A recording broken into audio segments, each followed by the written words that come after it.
কিসে রিজিক বাড়ে, কি করলে রিজিকে ভরপুর বারাকা হয়, রিজিকের চাবিকা ঠিক কোথায়, কোন পথে চললে রিজিকে ভরপুর বারাকা হবে, আমার জীবনে বরকত নেমে আসবে রিজিকে, এটা জানতে মনে যাচ্ছে না আমাদের?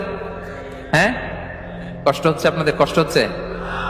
তাহলে কি করলে রিজিকে ভরপুর বারাকা হয়, কি করলে আমার জীবনে ভরপুর বারাকা নেমে আসে, এই পয়েন্টটাতে আমরা একটু আলোকপাত করি। যেসব কাজ করলে আমাদের জীবনে রিজিকে আসমানি বারাকা নেমে আসবে, আমাদের রিজিকে আসমানি বারাকা নেমে আসুক, আমরা চাই কি চাই না? সবাই আমরা চাই নিশ্চয়ই। যে কাজ করলে রিজিকে আসমানি বারাকা আসে, এর এক নম্বর হচ্ছে তাকওয়াল্লাহ, আল্লাহর ভয়। আল্লাহ তাআলা বলছেন, ওয়া মাইয়াত্তাকিল্লাহা ইয়াজআল লাহু মাখরাজা ওয়া ইয়ারযুকহু মিন হাইসু লা ইয়াহতাসিব। যে আল্লাহকে ভয় করে, যে আল্লাহ সচেতন, আল্লাহ তাকে মাখরাজ, মাখরাজ মানে কি জানেন? ওই যে এক্সিট লেখা না এদিকে, এই এক্সিটকে আরবিতে বলে মাখরাজ, মানে কোথাও